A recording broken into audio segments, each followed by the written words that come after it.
Continuamos conversando con Farideh Raful, que es nuestra compañera de trabajo aquí en esta noche, María Cela, pero también candidata a senadora por parte del PRM y ha sido diputada durante los últimos 4 años, la diputada más votada por el Distrito Nacional en el pasado. ¿Tú crees que, antes de que Diana te haga la pregunta, podrías esta vez ganar como la senadora más votada, tal y como lograste eso como diputada?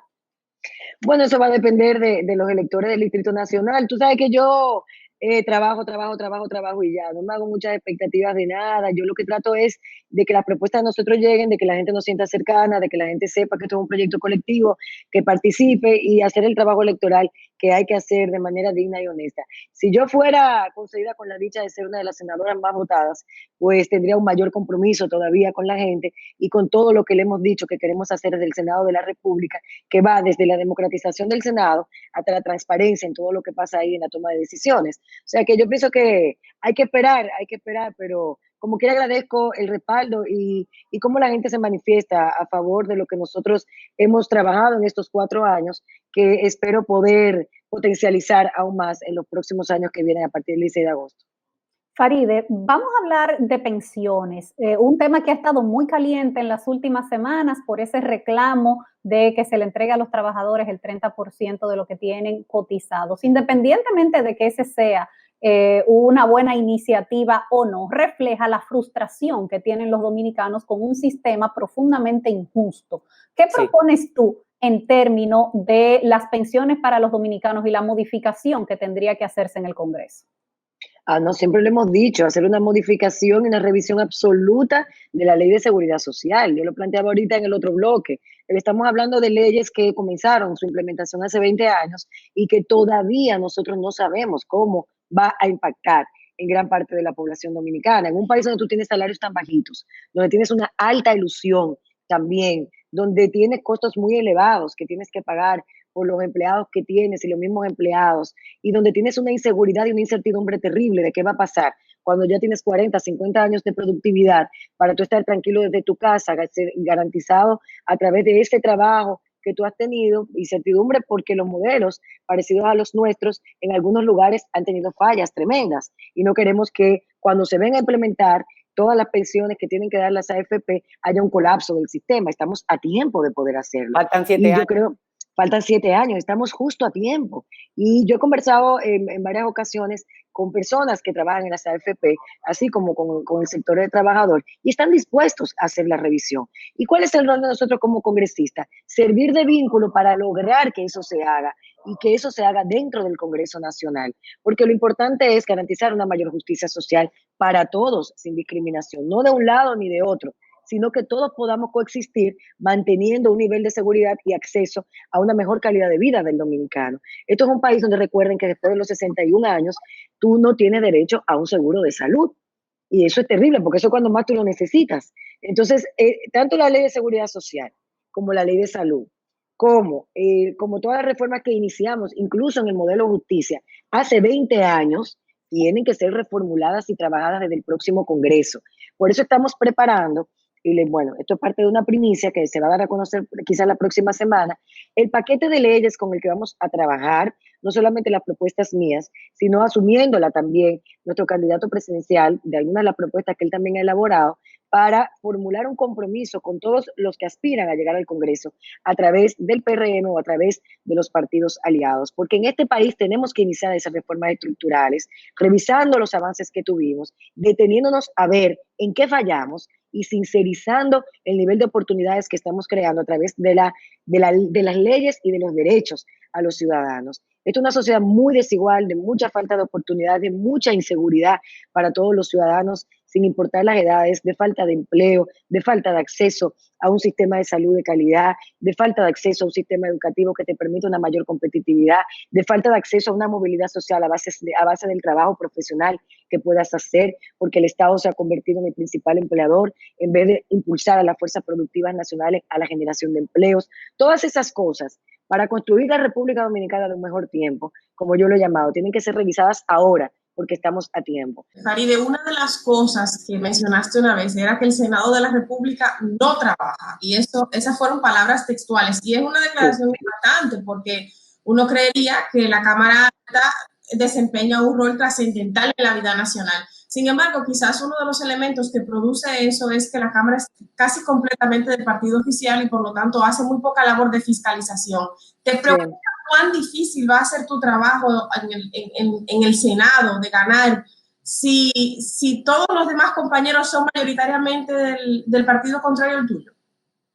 Yo quiero pensar que va a haber un Congreso más plural, una composición distinta, porque yo la he tenido muy difícil en el Congreso en estos 4 años. Yo soy una entre 190 diputados. Es bueno que lo digas. O sea, que uno de los ataques más frecuentes que se ha hecho a tu gestión ha sido ¿qué ha hecho Faride? ¿Qué ha logrado Faride? Y es bueno que se sepa que Faride sola no puede impulsar nada. Claro, no, pero mira, yo he logrado mucho. Yo pienso, es mucho trabajo. No lo he tenido fácil porque es una composición realmente que obstaculiza todos los proyectos. Yo he sometido más de 10 proyectos de ley. Solamente uno se me aprobó, que fue la creación de que conjuntamente lo sometimos con algunos diputados del PLD para viabilizar que se aprobara en el Senado. Pero lo que hemos sometido, que fue el de la creación del Colegio de Odontólogos de la República Dominicana. Pero cada uno de los proyectos que yo he sometido, que han sido temas de debate nacional, hay que recordar a la gente. Cada uno de los proyectos que hemos sometido ha sido tema de debate nacional. Desde la vacuna gratuita por el papiloma humano, desde la reorganización de la administración pública que motivó incluso al Ministerio de la Administración Pública a hacer un seminario internacional basándose en el proyecto de ley que entregamos a la Cámara de Diputados, que como ustedes saben duerme el sueño eterno en la Comisión de Administración Pública, porque eso implica, y vamos a hablar de eso que está y sigue dentro de la propuesta que vamos a hacer desde el Senado, porque es un proyecto que trata de dinamizar la administración pública eliminando, fusionando y reestructurando parte de las instituciones que tienen duplicidad dentro del sistema.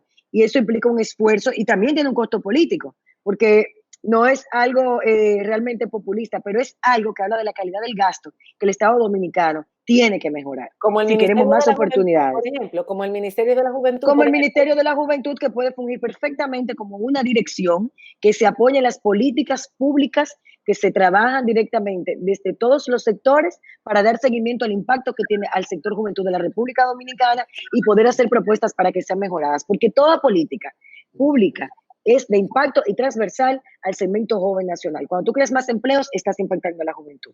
Cuando tú creas más oportunidades, más seguridad ciudadana. Cuando tú creas y trabajas por niñas que no sean abusadas sexualmente, por niños que no sean abusados tampoco en su derecho, está trabajando para una mejor juventud y por ende para una mejor familia dominicana. Entonces son temas que todos siempre han sido sometidos a debate. Y las becas. No han tenido la aprobación. Las becas, tenemos múltiples instituciones que entregan becas. Tenemos un Ministerio de Educación, pero tenemos un Ministerio de Educación Superior en la República Dominicana, que tenemos que analizar la función, si es para nada más entregar becas o qué. Entonces tenemos que ser un poco más eficientes en el manejo del gasto.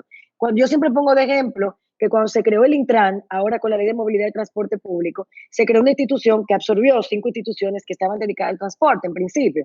Y cuando tú chequeabas la nómina, habían casi 200 abogados en nómina. ¿Para qué? Y tú dices, ¿para qué? El Estado necesitaba 200 abogados en 5 instituciones. ¿Cuáles de ellos trabajaban? Porque ese dinero no podíamos utilizarlo para tecnificar a otro personal en áreas que sí el país lo necesita, en el ámbito de movilidad, en el mismo ámbito, porque ese dinero va a desaparecer.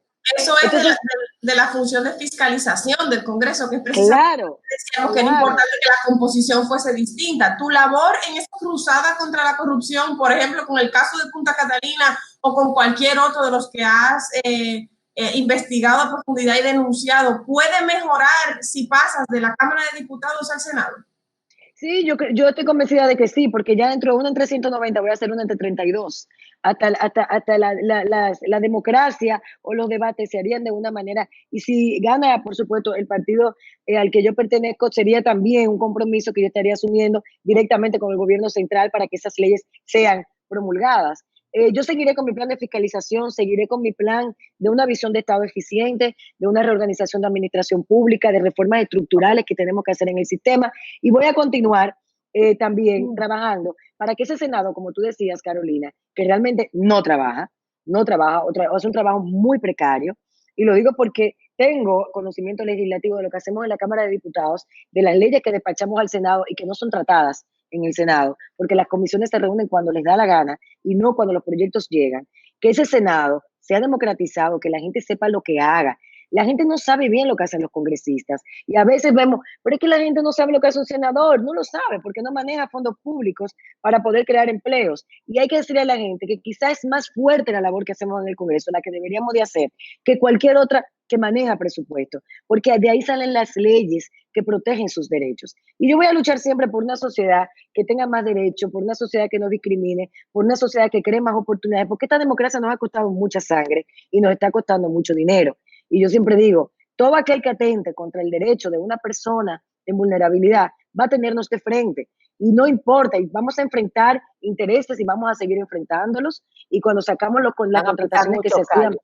Claro, y cuando a mí me dicen, a ti te atacan demasiado y porque tú eres aquello y tú eres eso, yo sé lo que yo soy. Y yo sé a los intereses que me enfrenté y me he enfrentado en los últimos 4 años. Yo no puedo esperar flores de las personas que se sienten vulnerados o que se sienten al descubierto con las denuncias que hemos hecho, con argumentos, no con opiniones, con hechos, como las contrataciones públicas que se dieron desde el Estado para Joao Santana y Mónica Moura. Eso generó también otro tipo de debate y muchos insultos. O sea que eso no nos convierte en lo que ellos quieren. Pero para la lucha contra la corrupción, Farideh, es fundamental la independencia de la justicia. Totalmente. Ustedes, por ejemplo, solicitaron en varias ocasiones, y cuando digo ustedes me refiero a ti y otros legisladores de la oposición también, la interpelación del Procurador General de la República, varias veces en la Cámara de Diputados. 12 veces. Y eso nunca fue aprobado. ¿Qué propones tú para independizar la justicia? Lo primero que, mira, desde el Congreso vamos a tener que flexibilizar la forma en que aprobamos las interpelaciones. Hay un proyecto de ley de control y fiscalización del Congreso que le da más trabajo al derecho que nosotros aprobamos en la Comisión de Justicia, pero que el Pleno no quiso aprobar, porque necesitamos una mayoría calificada para aprobar esa interpelación y si tú tienes una mayoría que pertenece a un partido, va a impedir que ese ministro vaya a una simple entrevista al Congreso, que el rol es entrevistarlo y decirle, ¿por qué usted hizo esto? Porque nosotros consideramos que es ilegal, porque nosotros tenemos que proteger la Constitución. El congresista tiene que proteger la Constitución y si un funcionario está fuera de la ley, tiene que preguntarle, increparlo y someter a la justicia dominicana, si es posible, las violaciones en las que ha incurrido. Nosotros sometimos y hemos trabajado mucho el tema de la independencia del Poder Judicial. Y sí, bien es cierto, hay muchas cosas que implican reformas constitucionales, pero antes de que se dé ese proceso de consenso político nacional que debe darse para reforma constitucional, tú puedes ir trabajando en aumentar un régimen de sanciones en las leyes vigentes, porque aquí, fíjate, cuando nosotros analizábamos los casos de corrupción que estábamos investigando y en las cosas que habían incurrido algunos funcionarios y nos íbamos a las leyes vigentes, veíamos que los políticos habían hecho de la estructura legal su salvoconducto para cuando incumplían tener sanciones administrativas por departamentos que ellos mismos dirigían. Entonces tú dices, claro, porque había una sociedad de complicidad durante muchos años. Entonces eso hay que irlo desmontando dentro de esas legislaciones. Tú tienes que ir también sacándole un poco el nivel de poder que tiene la figura de la Procuraduría General de la República en las instancias judiciales, como presidente o director del INASIF o máxima autoridad del sistema penitenciario, del Ministerio Público, y eso no necesita una reforma constitucional. Nosotros debemos comenzar a desmontar el poder absoluto de algunas instituciones y comenzar a darle más garras a las leyes que estamos aprobando en el Congreso, que fueron aprobadas previamente. Y para cerrar este programa, a mí me gustaría, Farideh, porque en este tiempo de campaña, casi todos los candidatos han estado haciendo un trabajo asistencialista, porque así es como se ha denominado esta campaña, una campaña asistencialista debido a la pandemia. ¿Cuál ha sido tu labor en estos 2 meses y medio? ¿Dónde has estado? Porque sé que todos los días estás en un sitio distinto. En varios sitios distintos. Mira, tú sabes que con la pandemia tuvimos que reajustar todo, la dinámica cambió, todo el programa de la campaña cambió, las propuestas quedaron ahí, que es la que he mencionado aquí, pero también tuvimos que reformular algunas propuestas para someter al debate. Hubo 10 propuestas en términos económicos, en temas sanitarios, que algunas de ellas fueron asumidas por el gobierno central. Que no voy a entrar en detalle de ellas, pero incluso está la del tema del no cobro del anticipo. Nosotros planteamos que se hiciera por 1 año, y el gobierno ya lleva 4 meses aproximadamente aplicando. Y otras más, como poner a disposición de las personas contagiadas, el tema de las habitaciones hoteleras, el tema de las pruebas, poder socializar las pruebas para que la gente tuviera más acceso. En fin, hicimos varias propuestas, eso desde el punto de vista del contenido, pero tuvimos que salir a la calle. y no sabíamos cómo salir a la calle, porque entonces nos exponíamos nosotros, exponíamos al equipo y exponíamos también a la gente que estaba en la calle. Pero no podemos hacer política desde nuestra casa porque nunca lo hemos hecho así. Y con las precauciones necesarias decidimos salir a ver qué estaba pasando en cada sector del Distrito Nacional, donde no habíamos ido y donde habíamos ido. Por supuesto, llevando una mano solidaria de donaciones que recibimos, sobre todo a nivel de prevención, a nivel de las mascarillas, a nivel de los guantes, para que la gente estuviera un poco más protegida. Y lo que sí también me ha servido es para poder seguir en contacto, porque ya uno trata de escuchar qué quiere la gente.